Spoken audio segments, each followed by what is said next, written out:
오늘 본문이 매일 성경 순서에 따라서 살펴보니까 너무 좀 길어서 중간에 좀 잘랐습니다. 66절서부터 보도록 하죠. 앞에 부분은 이제 불법의 밤이 지나고 불법의 재판이 지났습니다. 특별히 예수님의 재판 과정을 보면 큰 두 가지 틀에서 불법이 자행되고 있었죠. 첫째는 이런 야심한 밤에 재판이 이루어질 수가 없고, 또 예수님과 같은 정치범으로 체포된 인물들을 이런 밤에 신문할 수가 없습니다. 그런데 이제 오늘 우리가 살펴볼 대목은 그 유명한 베드로와 작은 여종의 대화, 그리고 그 속에 크게 두 개의 시선을 발견할 수가 있습니다. 우리가 여러 사람이 있어도 자기의 관심에 따라서 시선이 다 달라요. 어떤 사람은 삐딱한 시선으로 보는 사람도 있고, 또 어떤 사람은 아주 열렬한 시선으로 또 보는 사람도 있고, 자기 입장 또 형편에 따라서 같은 상황 속에라도 시선은 다를 수가 있습니다. 오늘은 이 재판장 안에서 벌어지고 있는 그 격렬한 시선 교환을 추적하면서 이 시선 속에 담아진 의미가 뭘까를 한번 보도록 하겠습니다. 66절을 좀 보십시다. 베드로는 아랫뜰에 있더니 대제사장의 여종 하나가 와서 베드로가 불 쬐고 있는 것을 보고 주목하여 이르되 너도 나사렛 예수와 함께 있었도다 하거늘, 이렇게 되어 있어요. 여러분, 이 불을 쬐고 있다는 것은 팔레스타인 기후를 이해하시면 더 의미가 다가올 것 같습니다. 낮밤의 기온차가 클 때는 한 50도 차이가 납니다. 그래서 새벽녘쯤 되면 불을 쬐지 않고는 견딜 수 없는 추위가 살을 파고들죠. 그래서 아마 뜰 안에다가 그 불을 피워놨던 것 같아요. 근데 이 불은 정확하게 성경 그 본문을 보면 예수님께서 베드로를 찾아오셔서 바로 숯불을 피우셔서 조반을 준비하시던 그 표현과 일치합니다. 이제 그것은 우리가 이제 훗날 또 볼 기회가 있겠지만, 베드로가 불을 쬐고 있는데 거기 심부름하는 여종 하나가 와서 이렇게 얘기하죠. 너도 나사렛 예수와 함께 있었다, 이렇게 얘기를 합니다. 자, 그런데 이때 베드로가 이제 처음에 부인을 해요. 부인. 자, 68절을 보시면 베드로가 부인하여 이르되, 이게 첫 번째 부인입니다. 이르되 나는 네가 말하는 것이 무엇인지 알지도 못하고 깨닫지도 못하겠노라 하며 앞들로 나아갈새 여종이 그를 보고 곁에 서 있는 자들에게 다시 이르되 이 사람은 그 도당이라 하되, 또 부인이 이루어집니다. 자, 그런데 우리가 이 다른 복음서를 좀 함께 볼 필요가 있는데, 새 번역으로 누가복음 22장 56절을 한번 보십시다. 띄워주세요. 네, 새 번역인데 한번 같이 읽어볼까요? 다 같이 시작. 그때에 한 하녀가 베드로가 불빛을 안고 앉아 있는 것을 보고 그를 빤히 노려보고 말하였다. 이 사람도 그와 함께 있었어요. 네, 누가복음의 새 번역은 그 그 상황을 정확하게 원문의 그 의도 또 뉘앙스를 살려서 잘 표현을 한 것 같아요.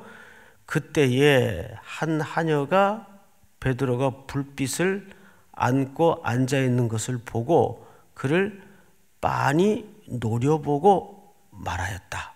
빤히 노려보고 말하였다. 이 사람도 그와 함께 있었어요. 여기 노려보다라는 말에 이 여정의 시선을 우리가 좀 주목해 볼 필요가 있어요. 사실 베드로가 들킨 것은 말의 그 어투 때문에 들켰습니다. 갈릴리의 특유한 말투 때문에 여종에게 들켰어요. 왜냐하면 갈릴리 지방의 그 사투리는 뭐 저희들이야 구분을 잘 못하겠지만 아주 특이하다 그래요. 그래서 금방 아무리 감추려고 해도 그게 이제 들킬 수밖에 없는 어투를 갖고 있다는 거죠. 우리나라에도 감출래야 감추고 싶어도 감출 수 없는 지역에 그 독특한 사투리가 있죠.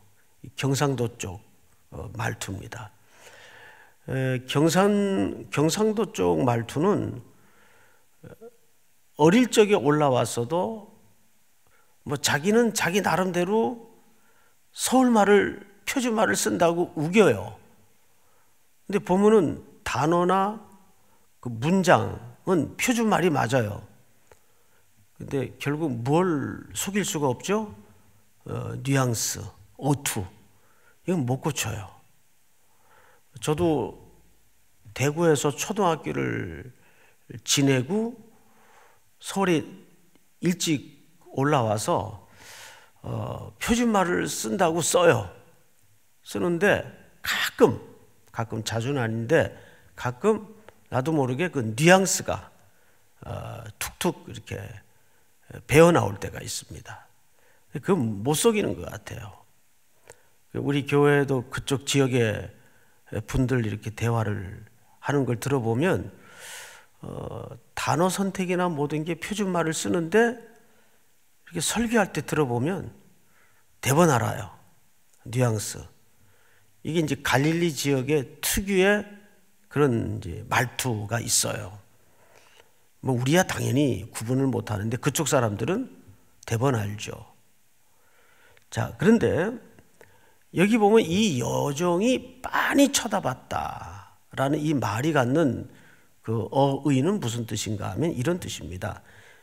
단죄, 색출, 찝어냄, 정죄 이런 복합적인 의미를 가진 시선을 말할 때 쓰는 단어예요. 빤히 쳐다봤다. 무섭죠?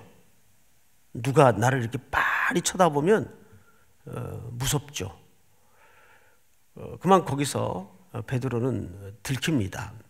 자, 그런데 여기에서 베드로가 첫 번째, 두 번째 스승을 모른다 하는 부인이 일어나요.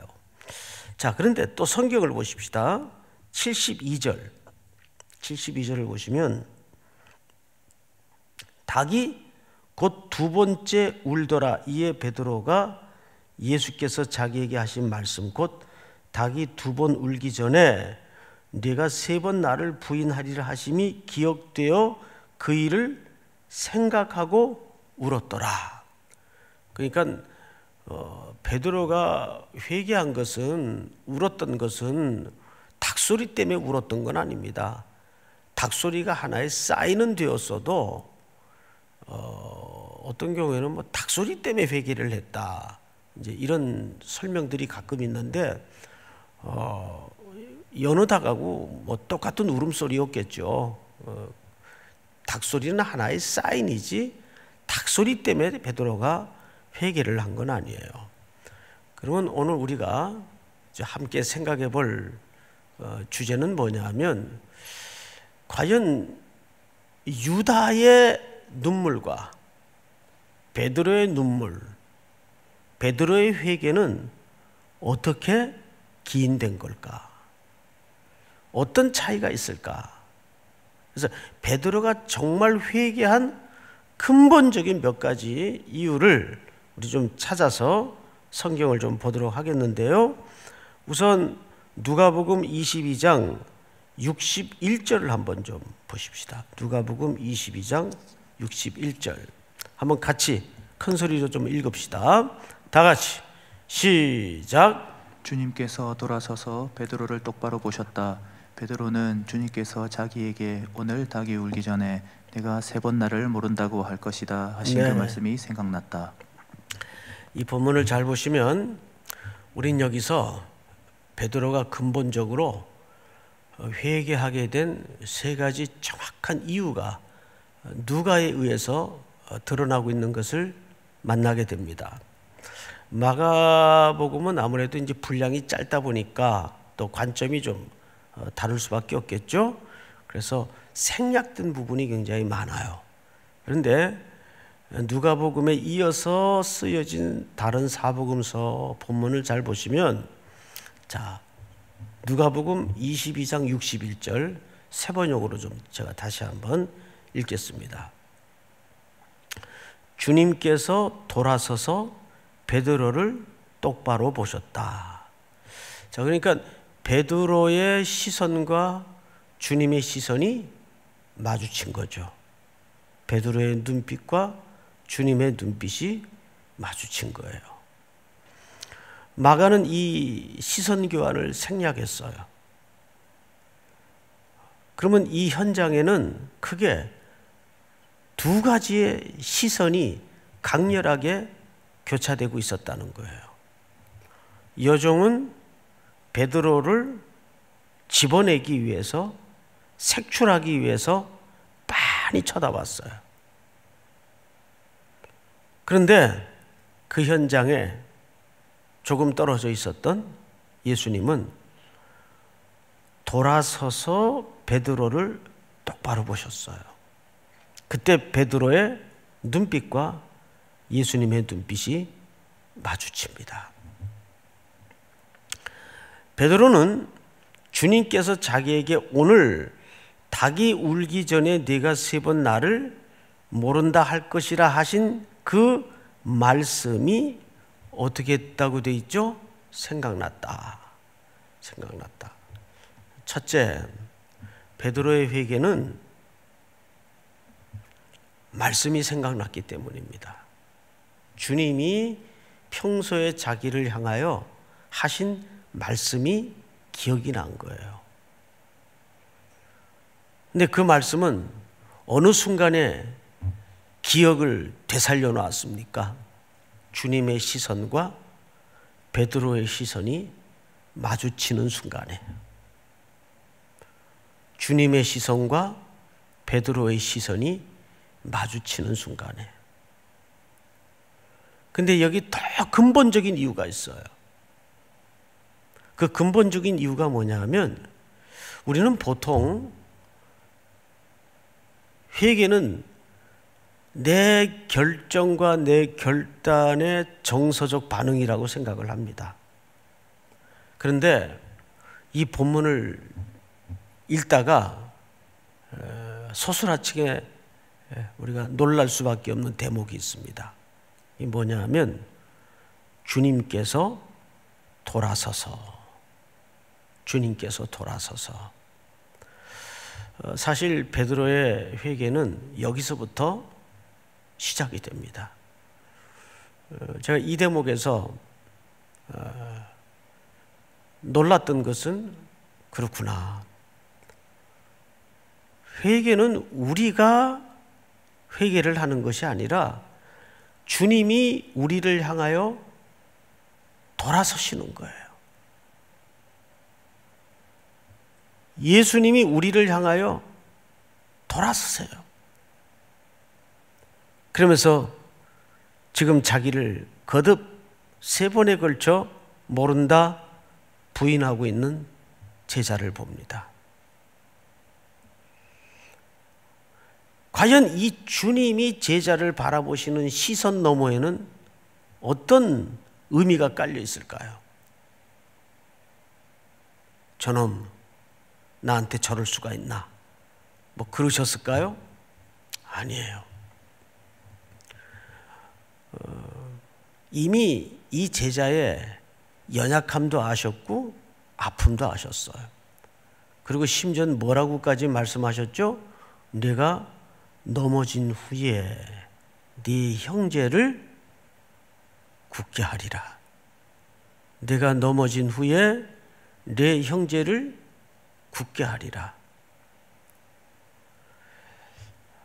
실패한 자만이 실패한 사람의 마음을 알고 넘어졌던 사람만이 무릎 까인 아픔을 공감할 수 있어요.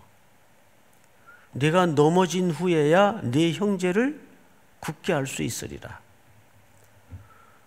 그는 산산조각이 나죠. 예수님의 시선 속에는 저 죽음 넘어 부활 이후에 이 제자를 통해서 펼쳐질 사도행전을 여는 그 역사의 영광스러움을 주님은 내다보셨어요. 사도행전을 열면서 베드로의 설교 앞에 수천 명이 세례를 받고 회개하고 돌아오는 놀라운 복음의 장엄한 역사를 우리가 곧 만나게 되지 않습니까? 주님은 그 시선 넘어 지금 자기를 부인하고 있는 그 제자의 못남을 넘어서 그거를 바라보고 있어요. 얼마나 기가 막힌 현실입니까? 지금 차가운 새벽, 불을 쬐이지 않으면 견딜 수 없는 추위가 살을 파고드는 새벽인데 한 여종의 시선은 이 범죄자를 잡아내고 단죄하고 색출하기 위해서 빤히 쳐다보고 있어요. 혹시 우리의 시선에는 이런 얼음장 같은 마음이 없습니까? 혹시 우리 마음속에는 이런 시선이 감추어져 있지 않습니까? 그런데 주님도 돌아서서 베드로를 쳐다봤어요. 뭐 노랫말에도 그런 노래가 있잖아요. 마주치는 눈빛이 무엇을 말하는지. 주님은 알죠. 과연 베드로가 그 주님과 시선이 마주쳤을 때 어떤 생각을 했을까? 우리는 그 답을 요한복음 21장에서 찾을 수가 있죠. 모든 것을 아시오매. 모든 것을 아시오매. 베드로는 거기서 무너집니다. 나의 연약함도 아시고 나의 못남도 아시고 나의 처절한 고통도 아시는 그 주님, 주님이 지금 나를 빤히 쳐다보는 게 아니라 나를 똑바로 주목하고 있어요. 연약함을 드러내시고 실수를 드러내시고 아픔을 드러내셔서 단죄하시겠다는 것이 아니라 내가 네 연약함을 안다. 그리고 그 제자가 넘어진 후에 그 영광스러운 복음의 아침을 이 제자를 통해 열어갈 희망을 그 속에서 끝까지 보고 있는 거예요. 오늘도 우리는 그런 희망과 긍휼 속에서 이 본문을 바라봐야 돼요. 그렇다면 이 시선 속에는 우리가 순종해야 될 과제가 결국 남아있는 거겠죠? 우리도 수많은 사람들을 대하며 살잖아요. 자기를 험담하는 사람, 자기를 공격하는 사람, 뭐 수많은 사람들을 직면하면서 살잖아요. 더더군다나 목회는 그래요. 영원한 가슴앓이라는 말처럼 평생 목회자로 산다는 것은 가슴앓이를 각오해야 돼요. 얼마나 많은 사람들의 시선을 받으며 삽니까? 영광스러운 시선도 있지만 그건 극히 일부예요.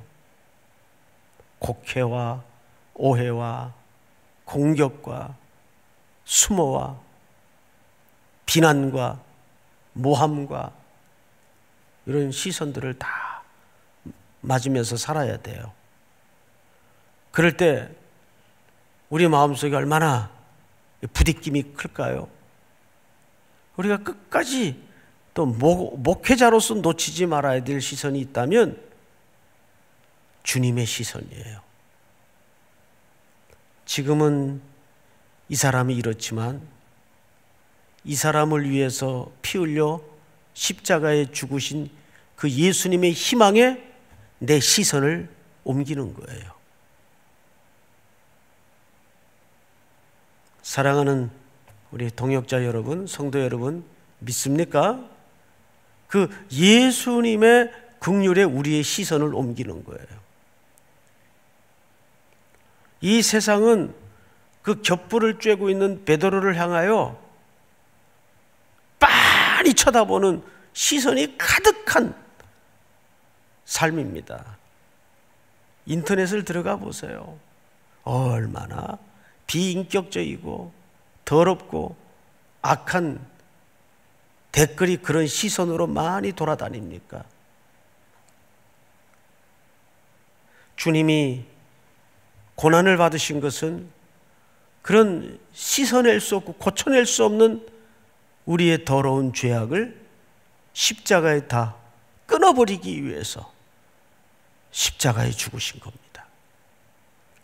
오늘 이 말씀이 또 하루를 살아가는 모든 우리 성도들에게 너는 돌이킨 후에 네 형제를 굳게 하리라.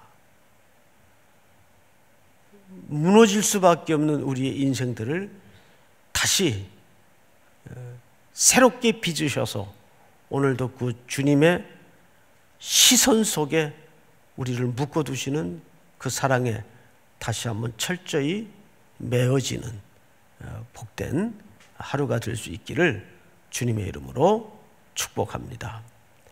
우리 찬송가 한 장 같이 부르도록 하겠습니다.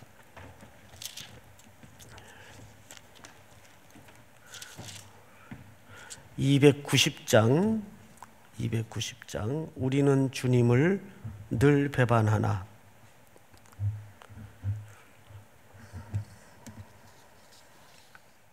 (290장)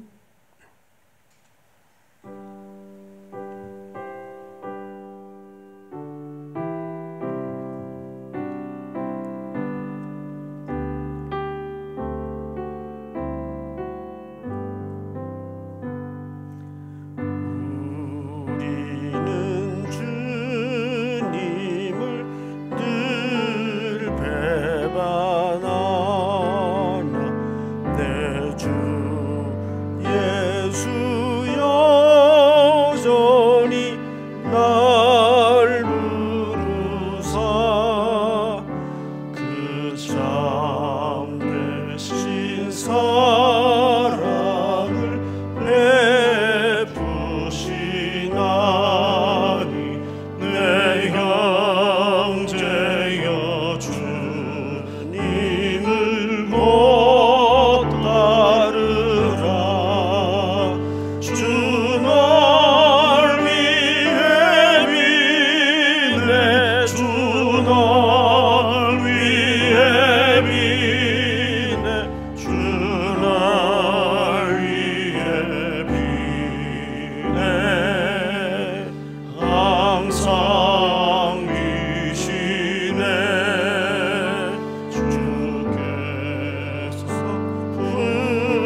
항상 미시네.